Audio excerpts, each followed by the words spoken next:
Un effectif famélique, Kristen, Sandford et Conklin toujours out, Brown parti, mais à la veille d'un déplacement, et pour une fois cette saison, on aurait presque senti un CSP conquérant lors de cet ultime entraînement avant le voyage à Roanne. De jour en jour, ça va de mieux en mieux. Donc, je veux dire, pour nous, c'est une chance de pouvoir recommencer à zéro, surtout que c'est la fin de l'année.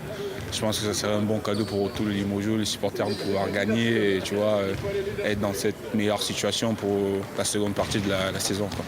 Pouvoir gagner, pas évident, après 15 défaites consécutives à l'extérieur, toutes compétitions confondues. Mais Marcus Guignard, en fin de retour depuis une petite dizaine de jours, voulait lui aussi y croire. Et il y a encore beaucoup de basket à jouer dans ce championnat et tous les matchs sont importants. Ce match à Roanne est capital pour nous, certes, mais juste parce que c'est le prochain, notre prochain challenge, notre prochaine concentration. Mais on doit prendre tous les matchs, tous les prochains matchs, comme si chacun était le plus important de la saison. Pour autant, et bien qu'apparemment soulagé par sa première victoire, Mehdi Mari voulait tempérer l'optimisme ambiant. Il ne faut pas oublier d'où on vient, à savoir une situation où quand même il y avait des grandes difficultés dans le jeu, dans les résultats. Donc moi j'essaie d'être vraiment centré autour de ces aspects-là. Le jeu et la relation, le management des joueurs. On sait qu'après les résultats ils découlent de ça. Si on arrive à produire une qualité de jeu suffisante et que les joueurs se sentent tous investis, on peut être ambitieux parce qu'on a une vraie bonne équipe.